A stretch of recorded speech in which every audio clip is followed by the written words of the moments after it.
Tere, Sten, ja tere ka meie vaatajatele, et ma olen siis külla tulnud Sten Lemberile, kes on siis Eesti kiirendussõitja. Ja ma kohe esimese hooga küsiks ära, et kuidas sa kiirendusspordiga alustasid? Tervist ka sulle ja tervist vaatajatele.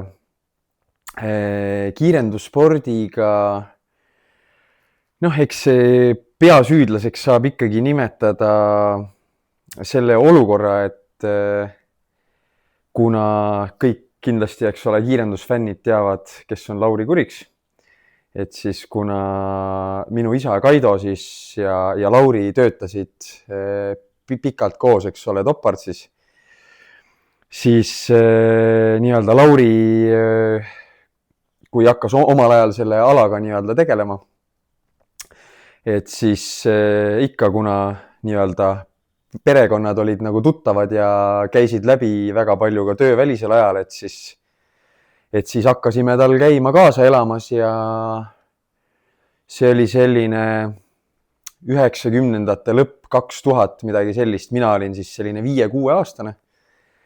Et siis sellest ajast alates on siis nii-öelda võistlustel ja seal raja ääres nii-öelda jõlgutud ja oldud ja kaasa elatud, et eks see siis nagu niimoodi külge hakkas. Et ja siis nii-öelda konkreetselt ise siis esimese sõidu nii-öelda kuusepuu tagant tegin aastal 2019 American Beauty kiirendusvõistlusel. Sa enne mainisid seda Pontiac Firebirdi, et äkki sa räägid sellest natuke täpsemalt siis?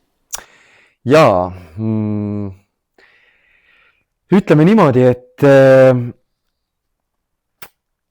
see auto hetkel nüüd ta seisab ilma mootori ja käigukastita mul ühes teises parklas. See auto tuleb ilusti tänavale nii-öelda nagu tagasi. See oli selline, ma teadsin alati, et temast puhtatõulist võidusõidu autot ei saa. See oligi minu eesmärk või kuidagi selline soov oli selle autoga siis teha Eesti tingimustes nii-öelda drag and drive'i või nii-öelda selline drag and drive'i laadne auto. Et ajada ta nii-öelda maksimaalselt sinna piirile, kuidas siis Eesti nii-öelda tingimused ja seadusandlus siis nagu võimaldab. Eks seal on ka seda hall ala üksjagu, aga kindlasti nii-öelda asjaarmastajad ja fännid saavad kindlasti aru, mis ma sellega silmas pean. Et minu eesmärk nagu selle autoga tegelikult sai täidetud. Et sinna otseselt niimoodi relakat sisse lastud nagu keresse ei saanud, et mingit sellist pöördumatut kahju sellele autole tehtud ei ole.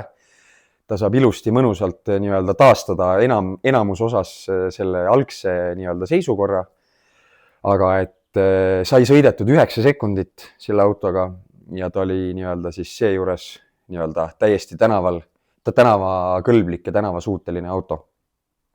Ma küll ei teadnud. Ja, et jah, ja nii-öelda siis vabalt hingava mootoriga siis lihtsalt rajal lasime talle siis natukene nitrot ka juurde.